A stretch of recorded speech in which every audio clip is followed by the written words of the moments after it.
Salve, salve, meus amigos, minhas amigas do esporte. Estamos de volta. É o nosso encontro de todos os fins de semana. É o encontro do esporte, agora em maio, 27 anos no ar. E vamos bater um papo hoje com muitas histórias. Geraldo Pereira de Matos Filho, para os íntimos o Lobão, para o futebol o Mazzaropi. Puta, esse cara tem história. Convivemos juntos, ele jogador do Grêmio, eu repórter, viagens, hotel, títulos, derrotas, enfim.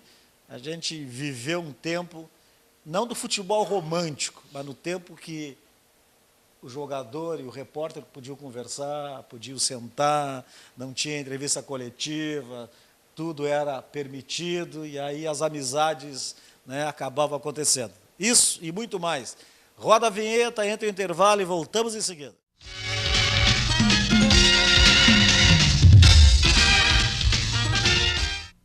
O Edu sabe que economizar é comprar bem. Só tem uma coisa que desde pequeno ele nunca economizou. Eu te amo, mamãe. Com isso, ele pulou etapas. Eu te amo, vovó. Venceu resistências. Eu te amo, pai. E conquistou o mundo. Eu te amo. E teve um dia, um momento, um instante, que tantos anos de treino serviram como nunca. Eu te amo. Nada como descobrir cedinho a não economizar. Eu te amo.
Certo, então, estamos de volta com o nosso encontro de todos os fins de semana.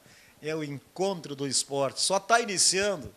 E, olha, temos histórias para contar. Meu amigo Mazzaropi, muito obrigado por ter vindo para a gente fazer uma resenha de tudo isso. Muito obrigado por ter vindo. Ô Bosco, alegria minha. É um prazer enorme estar aqui contigo, de reencontrá-lo também novamente. Feliz de o encontro do esporte fazendo 27 anos, quer dizer, isso é uma vida, uma história, né? E, então é sempre bom a gente estar relembrando, revivendo e encontrando os amigos, né, Bosco? Que há tempo a gente não se encontrava. A amizade que nós construímos no nosso dia a dia, dentro do futebol, né? A nossa convivência, quer dizer, as brincadeiras, o respeito, né? E hoje que é tudo diferente, né? Hoje é uma frescurada danada, né? Tem que passar, no mínimo, pelos uns 3 assessores. Não, hoje o Mazzaropi não vai dar entrevista, é o Bosco que vai dar entrevista só, quer dizer, isso aí para mim é uma tremenda de uma bobagem, isso aí não resolve nada. né? Nós tínhamos muito mais liberdade, como você disse no início do programa, na nossa época, porque terminava os treinos, a gente passava na sala da imprensa, ficava ali batendo papo, um brincando com o outro, né, dentro de um respeito. Todo mundo dava entrevista, não tinha essas frescuradas de hoje, né? Mas dizem que é evolução do futebol, eu acho que o futebol evoluiu, né? Principalmente a parte técnica, né? E esses detalhes de você estar escolhendo quem vai dar entrevista ou deixa de dar, quer dizer. Mas são eles que decidem, né? A gente respeita. Agora, mudou muito, né? Nesses últimos 30 anos aí, né? O João Saldanha tinha feito uma frase que o futebol brasileiro só tinha evoluído do túnel para dentro do campo. Bom, na última Copa a gente viu como foi. E depois, né, a gente pensava que ele tinha evoluído, bom, virou um negócio agora, clube empresa, do túnel para fora ele vai crescer. E o que se vê também que o futebol já não produz tudo aquilo que a gente projetava. Como é que tu está vendo isso? Eu vejo com tristeza, né, Bosco? Porque nós vivemos uma época áurea do futebol brasileiro, né? Onde você tinha, de fato, qualidade, tinha espetáculos, né? E tinha conquistas, né? Que é o que faz o futebol, que faz também o atleta, né? Vocês da imprensa também, que trabalham ali, né? Isso é importante para vocês também, né? E a gente vê hoje, na verdade, uma série de detalhes e que se diz, eles se preocupam hoje com o futebol, até com ISO, quer dizer, né? O futebol ele é muito dinâmico, o futebol é dentro de campo, é ali que as coisas se resolvem. Eu falo sempre isso aí, tu está no vestiário, aí o treinador está lá, olha aqui, ó, tu marca lá que o fulano vai sair lá, não adianta, a bola rolou, na maioria das vezes não é nada daquilo que foi combinado. Vocês precisam se adaptar dentro ali, não é verdade? É verdade, e é por isso é que eu digo que o futebol ele acontece ali, quando inicia o jogo. Porque você faz toda uma preparação e chega na hora, você tem um adversário. E ele vem com uma situação, com uma proposta para você, que não foi nada daquilo que você trabalhou. E aí você tem que buscar as alternativas ali. Hoje não, hoje tem gente lá em cima filmando, não tem que fazer isso, aí você bota o bonequinho para correr lá na tela do computador. No futebol não dá para isso, o futebol ele é prático, ele é ali, é de momento, né? É ali que se resolve as coisas. Então é muito detalhezinho para uma coisa que ela é dinâmica e de momento.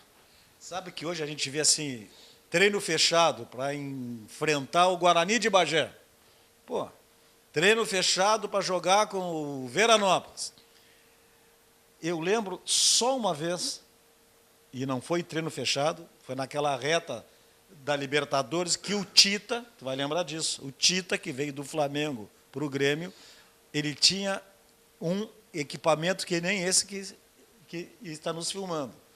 E ele filmava no treino, lembra disso? As cobranças de falta dele. Aí o Grêmio treinava, nós estávamos lá, repórter, coisa e tal, ele só chegava para nós à beira do campo, aqui, agora eu vou gravar. Pô, faz favor, não filme ali, pode assistir. E todo mundo respeitava, e ele treinava, gravava, levava para a concentração, aquilo, mostrava. Quer dizer, porque ele ali também, ele tinha a prática dele, né, no campo, e a filmagem ele podia ir observando detalhes que poderia facilitar, né, e aprimorar mais a cobrança, a batida, o tipo de entrada na bola, né? E você frisou bem, naquela época a gente não fazia treinamentos fechados. Quando se ia ensaiar uma jogada numa falta, a gente pedia o treinador pedia a vocês respeitavam e não tinha nada disso, quer dizer, era uma questão apenas de comunicação, de conversa. Hoje não, hoje você fecha os portões, mas chega lá na hora, meu filho, acontece tudo diferente. nem futebol aparece. É verdade, aí é tudo diferente daquilo que você fez lá com os portões fechados. Agora, deu meio que uma comoção, e eu me lembro disso, no Rio de Janeiro, porque tu era o cara no Vasco lá. Se eu não me engano, tu viesse 2 vezes para cá, né? Tu viesse primeiro emprestado, depois voltasse, né? Lembra um pouco disso aí? Eu vim em 83, fui contratado para disputar a Libertadores, e aí, ao final do ano, fiquei 7 meses. Ao final do ano não houve acerto, eu retornei para o Vasco da Gama. E aí eu fui para o Náutico, a convite do finado Enio, que Deus o tenha, para trabalhar com ele no Náutico. O senhor Enio Andrade? O seu Enio Andrade. E para mim era o pai de todos, né? Se mudava um jogo no vestiário, né? E eu aprendi muito com ele. Ele foi muito importante na minha carreira também, porque eu havia trabalhado com ele no Curitiba.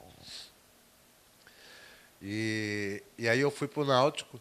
O Náutico, naquela época, há 9 anos, ele não conquistava o título pernambucano, e o seu Enio me convidou, até porque na época eu era tido no Rio como o pé quente, que todo clube que eu ia eu era campeão. E aí o seu Enio me convidou para ir para o Náutico, eu fui, e nós fomos campeões pernambucanos naquele ano, quebramos o jejum do Náutico de 9 anos. E aí eu retornei para o Vasco da Gama. Quando eu retornei, eu recebi, próximo Natal, um convite do Dr. Adalberto Praz para voltar para o Grêmio. E aí eu retornei em definitiva. Aí o Grêmio comprou meu passe em definitivo junto ao Vasco da Gama. E aí eu fiquei como atleta mais 6 anos aqui. Eu estou te perguntando isso porque eu me lembro assim como se fosse hoje. Nós na sala de imprensa do Olímpico, que era a entrada para o vestiário do corredor. E teve, aí tu retornasse, aí em março, eu acho, no ano seguinte, teve um jogo à noite, acho que Flamengo e Grêmio. E o Heraldo Leite, o Kleber Leite, que na época era repórter, Denis Menezes, aqueles caras famosos do Rio, os caras te cercavam e diziam, mas vem cá, como é que tu saiu do Vasco para vir para cá? Por que tu não ficasse no Rio de Janeiro?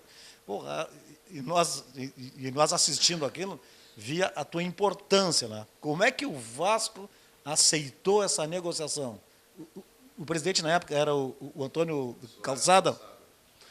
Na verdade, quando eu recebi o convite, Bosco, assim, ó, em 83, eu queria muito ter ficado no Grêmio. Algumas coisas saíram que não foram verdadeiras da minha permanência aqui naquele ano. Eu estava no Rio, eu insisti várias vezes para que eu viesse ao Rio Grande do Sul, para que eu pudesse acertar, porque eu tinha interesse em ficar. E a pessoa que estava tratando comigo não demonstrou nenhum interesse em que eu viesse e também não demonstrou nenhum interesse em que eu permanecesse no Grêmio. E aí se falou que eu pedi uma casa em Ipanema, que eu pedi 50 mil de... Aliás, acho que a casa tu pedisse mesmo, que tu morava em Ipanema lá, num casarão. Não, eu morei em Ipanema, sim, morava em Ipanema quando eu voltei em 85. Na Déia Cofal era? Na Déia Cofal, e eu comprei do João Marcos aquela casa. Do goleiro João Marcos, que veio do Palmeiras para cá. Justamente. Mas eu comprei quando eu retornei para o Grêmio em 85, quando o Grêmio me comprou, porque eu voltei do Náutico e disse para o Calçada que eu não gostaria de ficar mais no Vasco da Gama. Já estava surgindo quem lá? O Acácio. O Acácio? O Acácio era afiliado do Calçada. Eu, quando voltei do Grêmio em 83, com o título de campeão do mundo, o Calçada me deixou 2 meses treinando em horário separado do grupo. E eu era o único jogador do grupo do Vasco da Gama com o título de campeão do mundo. E quem me treinava era o Paulo Paixão. Eu treinava sempre no turno inverso do que os jogadores treinavam. Eu fiquei na minha, não reclamei. E aí, quando surgiu o convite do seu Enio, eu aceitei. E o Vasco, logo em seguida, estreou no Campeonato Brasileiro e perdeu no Maracanã para o São Paulo por 3-2. E a torcida começou a chamar meu nome. E aí o Calçada me chamou no escritório dele e disse que ia ficar comigo no Vasco e emprestar o Roberto Costa para o Náutico. Eu falei, não, eu agradeço, mas eu vou para o Náutico. Porque eu achei que foi uma falta de respeito, né? Mesmo que eu não fosse utilizado no grupo, mas que eu treinasse junto com o grupo. Roberto Costa, de bigode. Jogou no Paraná depois. No Atlético Paranaense. Depois veio para o Inter, ele, inclusive. Veio para o Inter. Aí eu peguei e fui para o Náutico. E aí eu retornei com esse título, aí eu disse para ele, ó, seu Calçada, eu gostaria, até pelo tempo que eu tenho debaixo da Gama, foram 15 anos, né, que o senhor me liberasse e que o senhor me vendesse pelo mesmo preço que o senhor estipulou para o Náutico. Aí ele insistiu comigo, não, eu vou te vender para o Internacional pelo dobro do preço que eu havia estipulado para o Náutico. Eu falei, ó, eu agradeço, o Inter é um grande clube, né, não tenho nada contra, mas eu não fui procurado pelo Inter. Eu fui procurado por um outro clube. E ele queria saber qual o clube e eu não dizia para ele qual era o clube. Porque se eu dissesse, ele não ia liberar, porque naquela época, inclusive, eu não sei qual foi o problema, que o Vasco e Grêmio estavam meio arranhado a relação das duas instituições. E eu não dizia para ele. E eu cheguei a levantar 2 vezes para ir embora e disse para ele, então o senhor pega meu passe, bota na moldura, pendura na sua sala que eu não jogo futebol. Naquele tempo tinha o passe ainda, né? Justamente. Aí eu não jogo futebol mais a partir de hoje. O Moreira, que era meu procurador, não, senta aí. Não, você vai vender ele sim. E não vai prejudicar o guri como você fez no início do ano lá. Deixou ele treinando separado aí 2 meses. Aí, o que o Moreira fez? O Moreira pegou o telefone, discou para o doutor Adalberto Praz e disse, serve para vocês assim, 4 parcelas, assim, assim, assado? Serve. Então fala com o Calçada. Aí quando o Calçada soube que era o Grêmio, ele ficou louco, né? Mas aí ele não teve como mudar, porque ele já estava falando direto com o doutor Adalberto Praz. E aí eu acertei o meu retorno para o Grêmio, que para mim foi a maior alegria que eu tive. Porque eu me identifiquei muito com o Grêmio. E eu disse para minha esposa, quando terminou o Mundial, que eu não... Dona Nádia. A companheira de sempre, né? Que sempre foi meu esteio. Então, eu disse para ela, infelizmente, eu acho que não voltarei mais para o Grêmio, né? Depois do Mundial, né?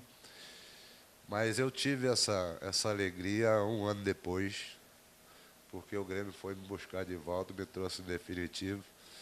E eu fiquei muito, muito feliz, porque eu me identifiquei muito, não só com o clube, né? Mas com o próprio povo gaúcho, com o Rio Grande do Sul. Quer dizer, eu me sinto hoje um gaúcho. Eu brinco até com as pessoas, porque digo, eu sou mineiro, eu adoro a minha cidade, amo de paixão Além Paraíba, que é Minas, mas eu acho que eu nasci no estado errado. Bom, nós vamos fazer o intervalo e tem uma história boa que ele vai contar como é que ele saiu de Minas Gerais, de Além Paraíba, e foi parar no Vasco da Gama. Tem história esse homem aí. Roda a vinheta aí, entra o intervalo, nós já voltamos com Mazzaropi.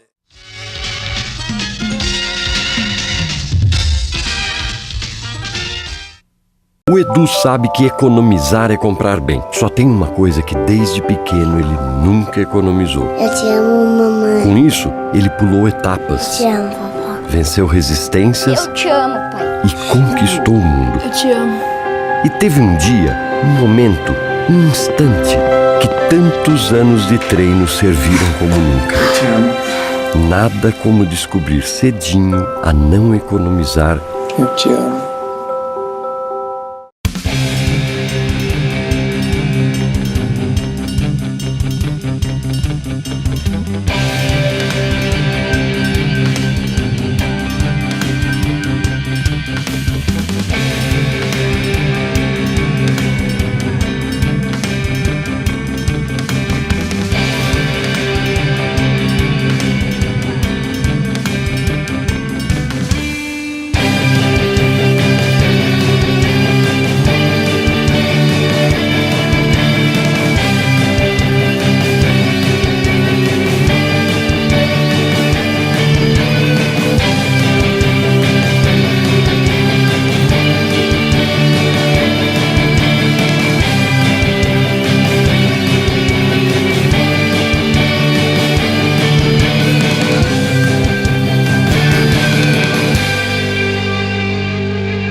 Tá certo, então, voltamos com o nosso encontro de todos os fins de semana, é o Encontro do Esporte.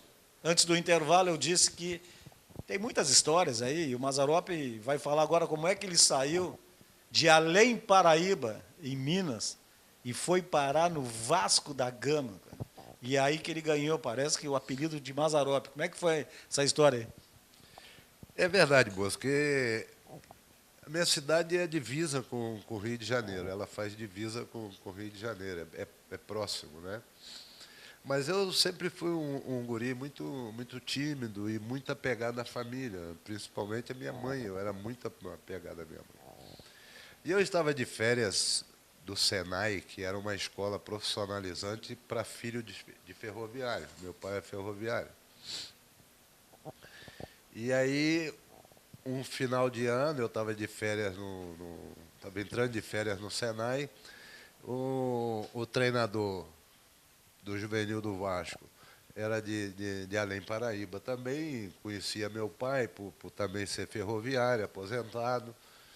E aí eu estava num baile e eu fui apresentado a ele nesse baile. Na tua cidade Na ainda? minha cidade ainda. Aí ele me fez o convite, até porque tinha um olheiro do Flamengo lá, na época, o apelido dele era Mineiro, e ele queria levar eu e o Cantarelli para o Flamengo. E tu já jogava no gol? Eu já jogava no gol. E o Cantarelli também? Também, né? E aí eu recebi esse convite do Célio de Souza. E aí, no dia seguinte, eu falei com meu pai. E ele pediu que meu pai encontrasse com ele lá no evento que ia ter lá no salão do cinema, lá, na sala de cinema, que nós tínhamos lá em Além Paraíba. E o meu pai foi lá e conversou com ele. Então, ele formalizou o convite para que eu fosse fazer um período de teste no Vasco da Gama. Isso aí o quê? 15 anos? Eu tinha 16 anos. E aí marcaram para o dia 6 de janeiro eu me apresentar no Vasco da Gama. E minha família sempre foi humilde, meu pai sempre com muito problema de saúde. O salário dele como ferroviário era para as despesas de casa e principalmente para o remédio, né? Desculpa. Então a gente tinha uma roupa só, né? Eu tinha uma calça e uma camisa para me passar E usava aquelas botas que eu ia trabalhar. E a minha calça era curtinha, né? Ela ficava pescando acima do caninho da bota, né? E tinha uma maletinha quadrada na época, né, moço? Aquela malinha. E o Mazzaropi à toa estava em evidência naquela época. E eu cheguei no Vasco da Gama assim. E aí, o Luiz Carlos Caju, um amigo que eu tenho lá em Campos do Goitacazes, eu cheguei, ele, chegou o Jeca, o Mazzaropi, e aí ficou. E aí acostumaram a me chamar de Mazzaropi e ficou o apelido. E aí eu fiquei ali uma semana antes de terminar o período de treinamento, que estava terminando as minhas férias. Eu cheguei para o treinador e agradeci ele, e que eu ia voltar, porque eu queria aproveitar aquela última semana para me passar minhas férias lá em Além Paraíba, junto com meus amigos de infância e tal. Ele, não, você vai, mas volta. Eu falei, como assim? Não, você foi aprovado. Aí eu disse para ele, mas só tem 13 goleiros aqui, só vai escolher justamente a mim? E ele, não, você foi o único aprovado. E eu não queria ficar. Não queria porque, na verdade, eu não queria nem me apresentar no dia 6 ao Vasco da Gama, porque eu, na véspera que eu fui para o Rio, que eu fui para a casa da minha tia, eu tinha o hábito de, às 6 horas da tarde, ouvir a Ave Maria, e ali me deu uma tristeza, já no mesmo dia que eu saí de Além Paraíba, já me deu uma saudade enorme da minha mãe, né? E eu virei para o meu pai e falei, eu não vou amanhã me apresentar ao Vasco da Gama e vou voltar para Além Paraíba, porque eu já estou com saudade da minha mãe. Aí meu pai, mas você está de férias? Eu não quero me apresentar no Vasco da Gama. Aí meu pai, bom, se é a sua vontade, eu não vou te obrigar. Aí mais tarde chegou meu irmão mais velho, ele e meu pai acabaram fazendo a minha cabeça e eu me apresentei. Mas quando eu disse para ele que eu ia voltar para me terminar aquela semana de férias em Além Paraíba, e ele disse que eu ia voltar, aquilo já me deu um choque. Aí ele falou com meu pai, o que ele fez? Meu pai estava aposentado, eles precisavam de uma pessoa para tomar conta da concentração, do alojamento dos jogadores. E eles convidaram meu pai para... O meu pai aceitou, que era para mim poder ficar e eu ter alguém da minha família próximo de mim. E aí eu acabei ficando no Vasco da Gama. E ali eu fiquei, na categoria de base, fiquei durante 5 anos. E o Cantarelli, na mesma época, acabou indo para o Flamengo. Inclusive, nós fomos no mesmo dia para o Rio, no mesmo ônibus, chegamos na rodoviária, ele foi para um lado, eu fui para o outro, né? E nós dois nos profissionalizamos e nós dois também conseguimos chegar no mais alto patamar da carreira. Quer dizer, Vasco e Flamengo no Maracanã, Além Paraíba nos 2 gols. No gol. Inclusive, em 76, na Taça Guanabara, quando nós fomos para a disputa da penalidade, nós empatamos o jogo no tempo normal e na prorrogação, 1-1, até quem apitou esse jogo foi o Agomar Martins, que era gaúcho, né? E eu peguei o pênalti do Zico e do falecido Geraldo. E naquela época ficava todo mundo... Esse Geraldo jogava muito, né? Foi fazer uma cirurgia e ficou na mesa, né? Ficou na mesa. O apelido era o Geraldo Assoviador pela qualidade que ele tinha, né? Alto, grande. Um jogador fantástico. E aí, naquela época, os jogadores que estavam jogando, banco, comissão técnica, tudo no meio, no círculo central. E eu comecei a brincar com o Cantarelli.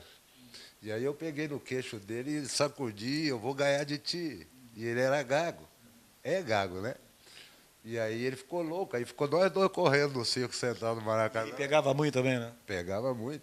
E nós dois correndo no círculo central antes da cobrança de pênalti, né?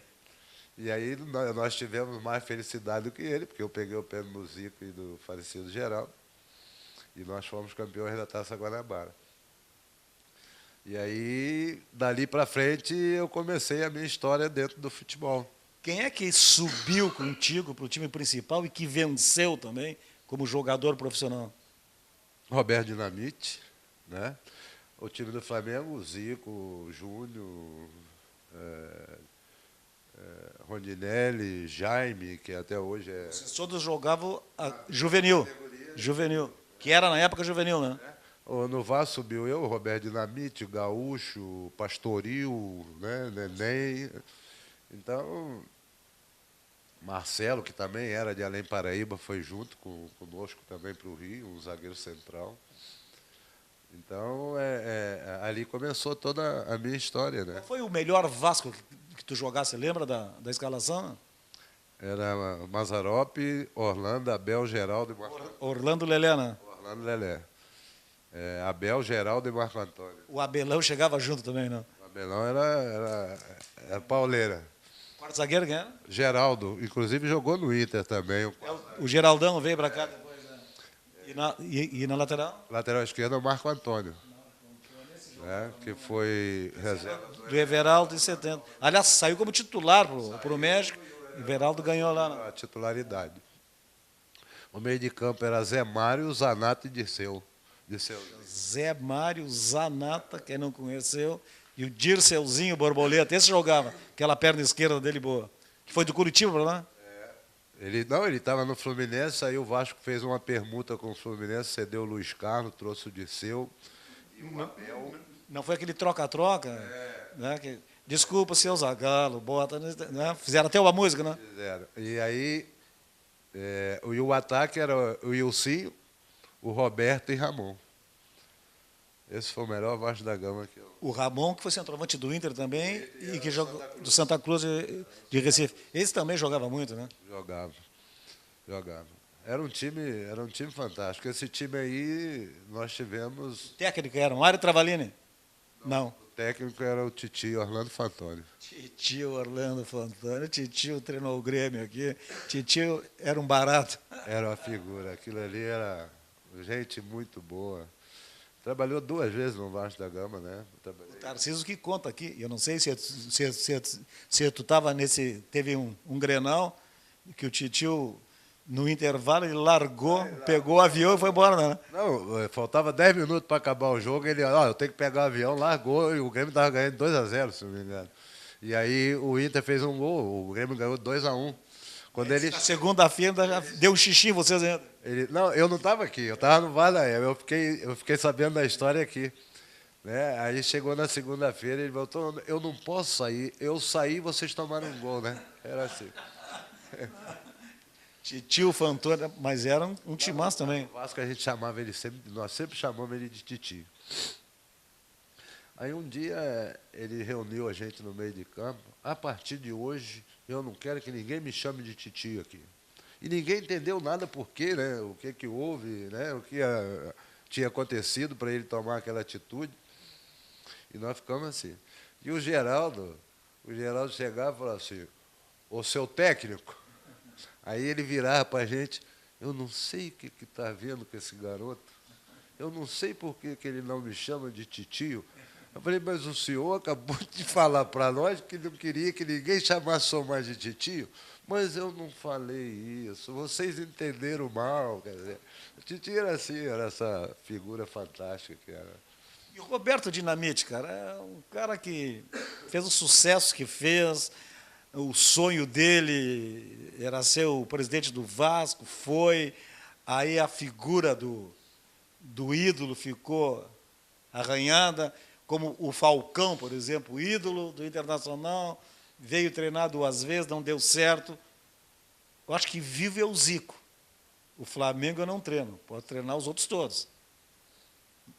O que tu acha disso, do ídolo se preparar e aí não dá certo? Eu acho que depende muito da situação, né Bocho?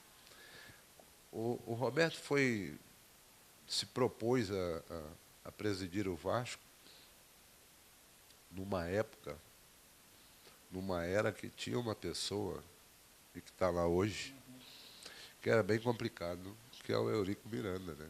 Já estava no teu tempo lá ou não? Na minha época, ele era assessor. Ele nem... Já era rápido. Nem imaginava ser presidente. E um detalhe, o Eurico era Deus no céu e Roberto na terra. Hoje são inimigos, né? Por quê? Porque quando o Roberto disse que ia concorrer à presidência, ele se tornou inimigo do Eurico. Né? Porque o Eurico comandava tudo ali. E o Eurico, ele era compadre do Calçada. E aí, quando ele foi concorrer contra o Calçada, os dois meio que tiveram uma desavença. E aí ele se afastou do Vasco da Gama, e aí o Calçada chegou no final do ano, precisava de alguém para poder conduzir a renovação de contrato do Roberto. E aí ele falou, só tem uma pessoa que pode resolver isso para mim. E era o Eurico, que na época o Roberto era um deus para ele. E aí ele fez o convite para o Eurico. E o Eurico aceitou e impôs uma condição para ele. Eu aceito, mas eu comando o futebol e nem você vai se meter lá. E o Calçado aceitou isso. Aí o Eurico aí tomou conta geral e ficou até hoje. Né? E o Roberto pegou e ainda tinha lá as cobrinhas do Eurico lá dentro que acabava prejudicando tudo aquilo que o Roberto queria fazer também. Né?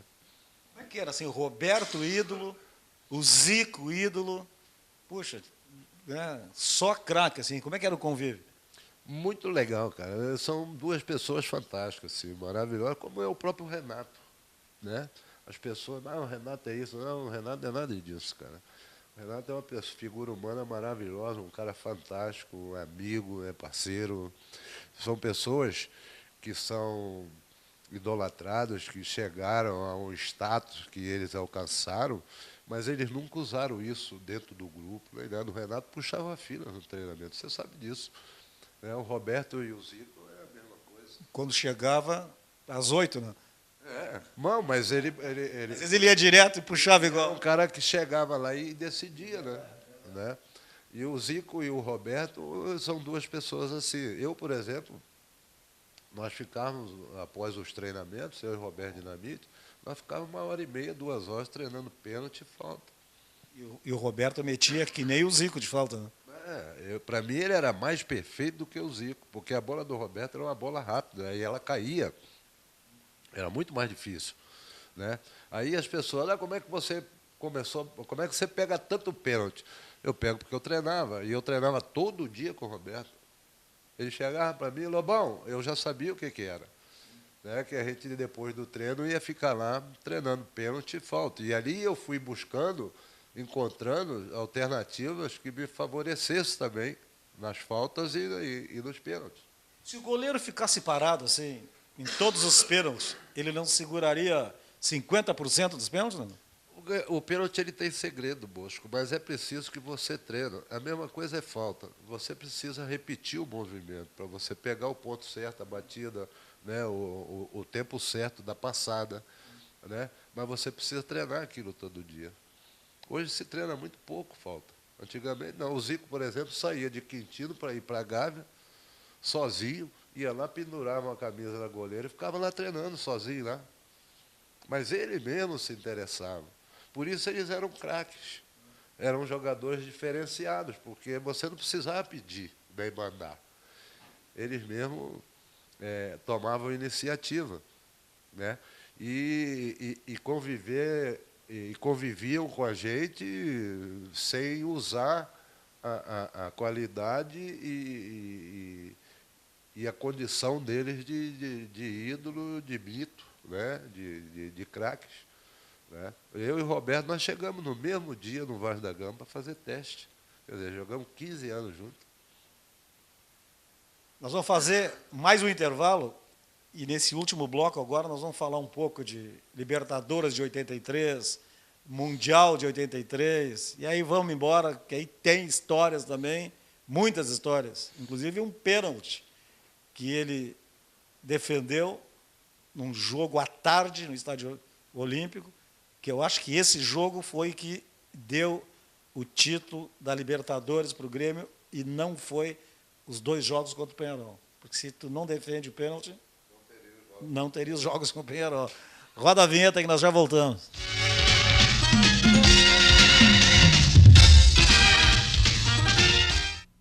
O Edu sabe que economizar é comprar bem. Só tem uma coisa que desde pequeno ele nunca economizou. Eu te amo, mamãe. Com isso, ele pulou etapas, Eu te amo, vovó. venceu resistências Eu te amo, pai. e conquistou o mundo. Eu te amo.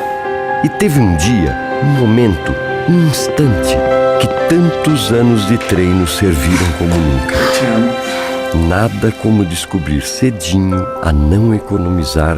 Eu te amo.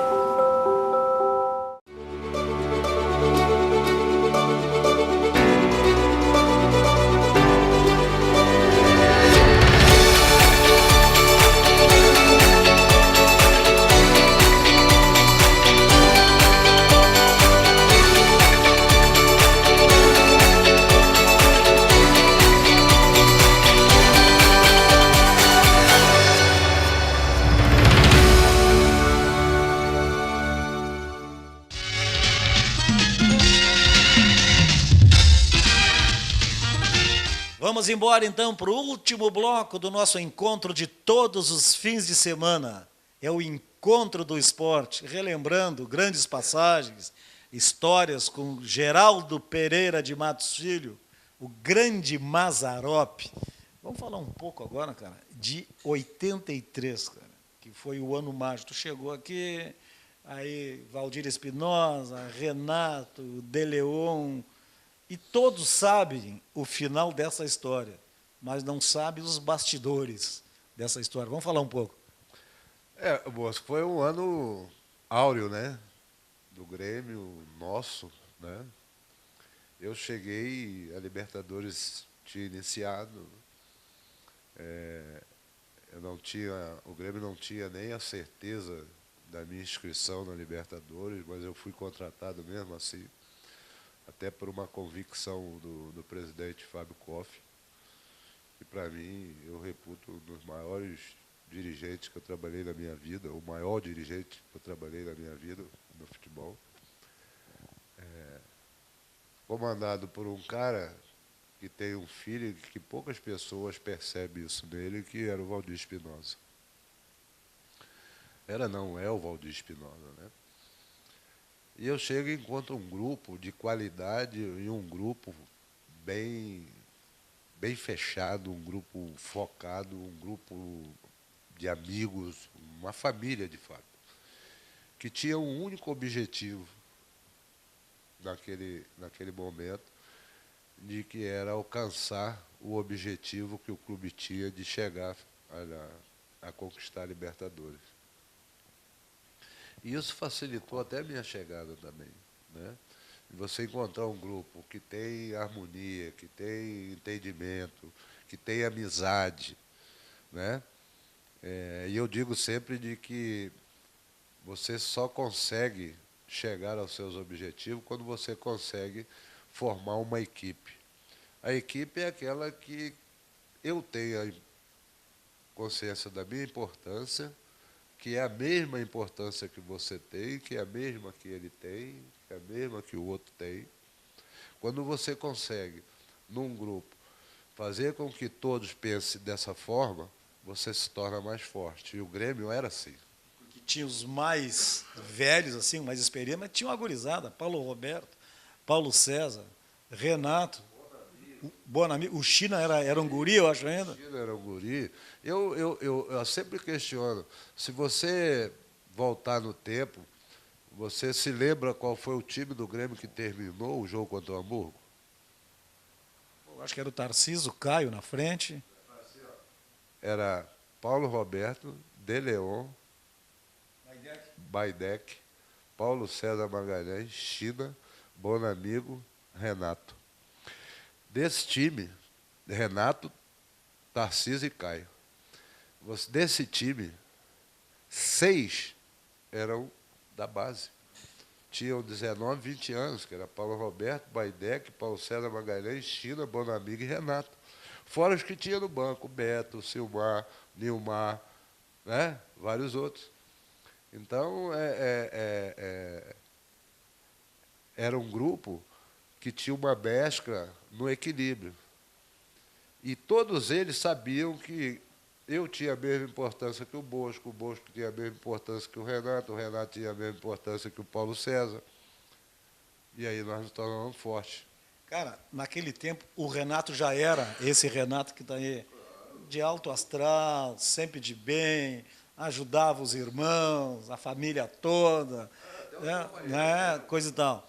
E aí, quando eu vejo ele dando essas entrevistas como técnico, eu volto do tempo um pouco. Agora mesmo, no ano passado, ele foi campeão da Copa do Brasil. Eu disse, pô, eu mereço uma estátua. Pô, agora, um jogo aí, ele disse, não adianta fazer um DVD meu e dar para eles, porque eles não vão fazer o que eu fazia.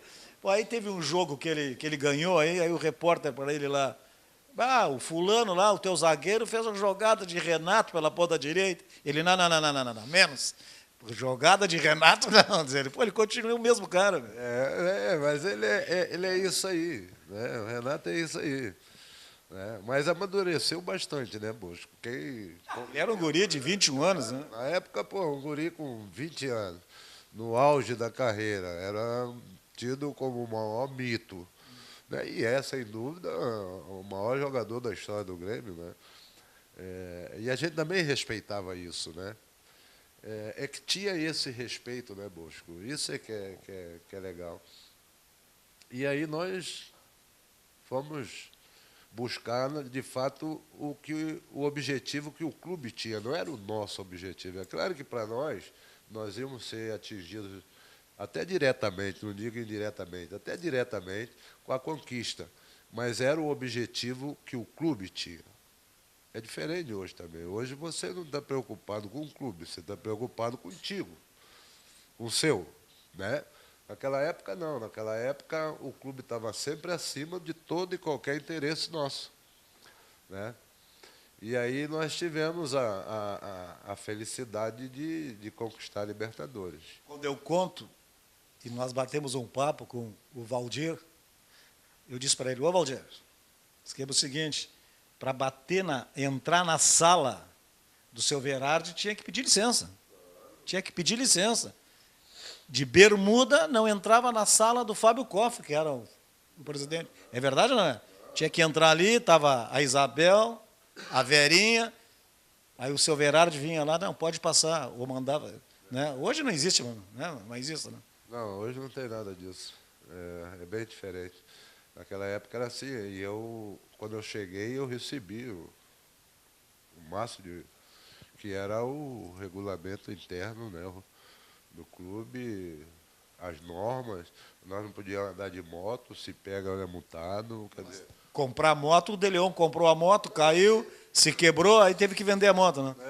porque o clube multava, né? Porque, na verdade, o clube está contratando o seu físico, né? E eu achei aquilo bem interessante, diferente até, porque eu também vinha de um clube grande do Rio e não tinha nada disso, né? Mas o Rio de Janeiro, marca para as 9, começa às 11, um treina um pouquinho, sai, treina de novo. Aqui se treina muito mais. Ah, não tenha dúvida. E lá não tinha esse negócio de full time, treino em 2 turnos. O treino da tarde era na praia, jogando futebol, quer dizer, isso é que ajudava um pouco os times do Rio, né? Porque a areia sempre força um pouco mais, né? E aí nós chegamos à conquista da Libertadores. Não foi fácil, naquela época era diferente também, porque naquela época era grupos e só classificava o campeão, né?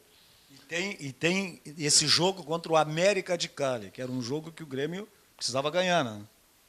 Aí era o jogo numa terça-feira, choveu muito na terça-feira, à noite, não saiu, aí foi transferido para quarta-feira de tarde, 4 da tarde, lotado o Olímpico. E aí no final do jogo, conta a história toda aí. Nós precisávamos vencer. E foi um jogo que o Grêmio teve até uma certa facilidade para vencer, mas perdemos N gols naquele jogo. E nós vencíamos por 2-1 e aos 38 minutos do segundo tempo houve uma penalidade a favor do América. E aí eu tive a felicidade de fazer a defesa na penalidade, inclusive de mão trocada. Que bateu na trave ainda, não? Não, eu peguei de mão trocada, jogando por cima do travessão. E o Grêmio, com a vitória, conquistava o direito de ser finalista da Libertadores. Então, eu acho que aquela defesa ali foi que resumiu todo o ano do Grêmio, né? Porque se eu tivesse sofrido... Ficou calado o Estádio Olímpico, pô, aos 38 do segundo tempo, bota ali, cara. Pô. E o América era um time bom pra caramba, né? O América tinha vários jogadores na seleção colombiana, inclusive o batedor era o maior jogador na época da Colômbia, que era o Wellington Ortiz, né? E na verdade, quando houve a penalidade, houve, de fato, esse silêncio total dos torcedores, de alguns torcedores já dando as costas para ir embora, né? E aí, quando eu fiz a defesa, foi uma loucura, e os jogadores também, né? E aquilo ali permitiu ao Grêmio de fazer a final contra o Peñarol, porque se não fosse aquela defesa, não teríamos os jogos com o Peñarol. O Peñarol também tinha um timaço, cara. Só o Morena, aquele centroavante de perna esquerda que fez gol lá. Venâncio Ramos, Oliveira, né? Pô, tinha... Saraleg jogava de 5 também, né? Tinha o Saraleg, tinha o Fernandes, goleiro também, que era da seleção. O lateral era o Diogo. Que era da seleção também. Seleção também, quer dizer, tinha um timaço o time do Peñarol e era o atual campeão da Libertadores, né? Na época. E aí nós fomos para a final e empatamos em Montevidéu no primeiro jogo. O gol do Morena e o gol do Tita, né? E no Olímpico nós saímos vencendo, eles empataram e aí o Renato teve aquela luz, né, que não era o normal dele. Quando tinha 3, 4, ele queria passar no meio dos 3, 4, porque era dele mesmo. Com as meias arriadas sempre.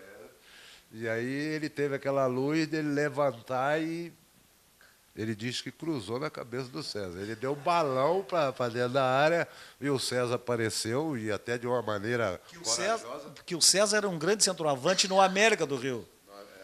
E não acertava aqui. Fazia gol, mas entrava, saía, entrava. Ele foi para Portugal, né, para Benfica, né, pela fase que ele vivia no América. Né, e ele veio para o Grêmio e era o titular de luxo, o reserva de luxo que nós tínhamos. Né. E o César entrou de uma maneira até corajosa, mergulhou, correndo o risco de bater na trave, né, e fez o gol que deu a vitória ao Grêmio e, consequentemente, o título da Libertadores naquele ano. No Japão, cara, o papo, porque saiu daqui escalado o time com o Casimiro na lateral esquerda. E lá trocou, entrou o Paulo César. E aí vocês tiveram uma reunião, porque né, você sempre falava, conversava. Né? Como é que foi esse negócio? Mas a nossa conversa não foi com relação à não escalação do Casimiro ou do Paulo César. Nós sempre se reuníamos para estar cobrando um do outro o objetivo que nós tínhamos. O Espinosa recebeu uma informação, porque naquela época você não via o jogo como você vê hoje. Mandava o Iton na frente. Iton Fritzen, preparador físico. O Espinosa viu um jogo do Hamburgo só. E aí o Espinosa recebeu a informação de que o lado do Hamburgo mais forte era o lado direito. E aí ele fez a opção pelo Paulo César, porque o Paulo César é mais marcador do que o Casimiro. O Casimiro é um jogador mais técnico, um jogador que... E aí ele, para fortalecer o lado esquerdo nosso, que era o lado forte direito do Hamburgo, ele fez a opção pelo Paulo César. E aí se falou que foram os jogadores, que o Espinosa que tiraram o Casimiro, não foi nada disso, foi uma opção tática do Espinosa. Né? Porque ele teve essa informação, e era de fato porque o Hamburgo jogou mais usando o lado direito dele.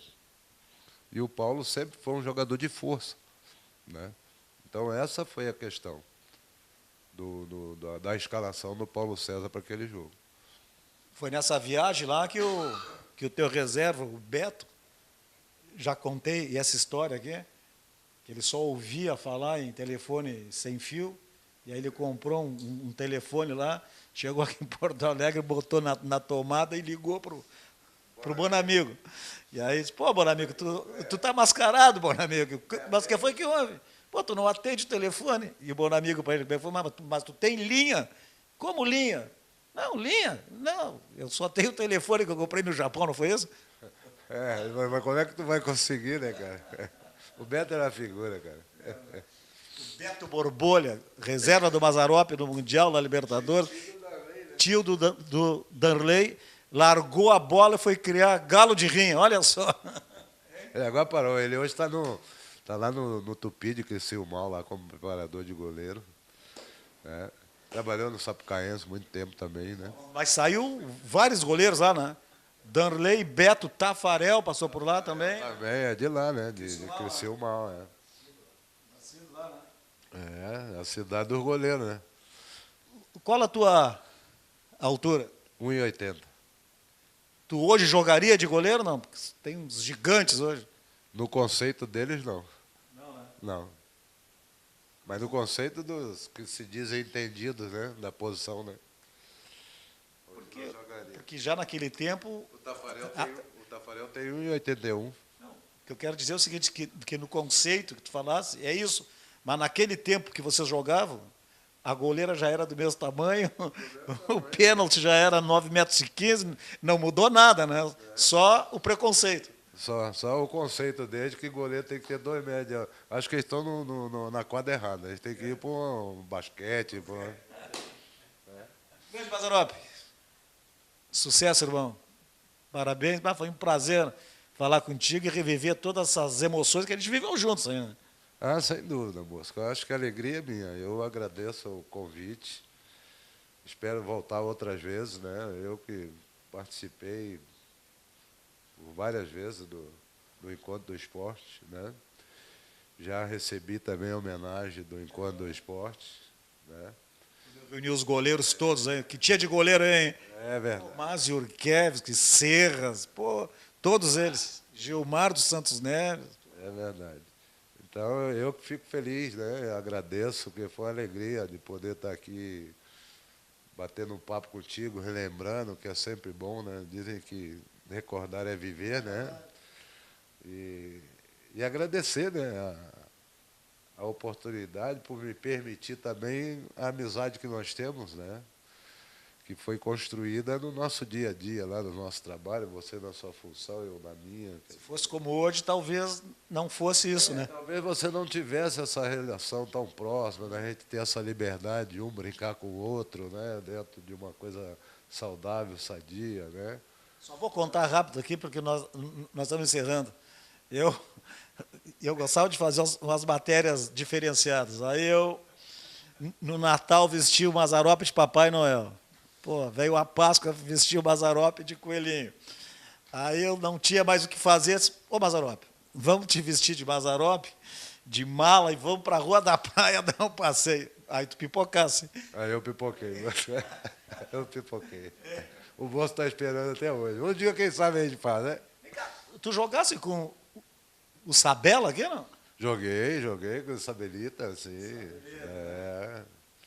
Grande parceiro, gente boa. Que perna esquerda boa tinha, né? Mas era um jogador também de muita qualidade. Né? Ele destruiu vocês lá naquele jogo lá, que o Grêmio estava ganhando 3-1 ou 3-0, e deu 3-3, né? É, ele foi o homem que desarticulou tudo em função do Estudiantes. E para ver como aqui é tudo diferente. Ele chegou aqui, custou para jogar, custou para engrenar, e as pessoas colocando de dúvida a qualidade técnica dele. É, né? Mas não, a qualidade dele era incontestável, né? Mas é adaptação, né, o Bosco? É diferente. Então você também tem que ter o jogador também tem que ter um tempo, né? É igual o Barrios, o Bolanhos agora esse ano que também está deslanchando. Apesar dele ter tido aquele problema da lesão, né, com a chegada dele, mas é uma questão de adaptação também, né? Falou, irmão. Muito obrigado. Espero que vocês tenham gostado. Uma resenha boa, boas histórias.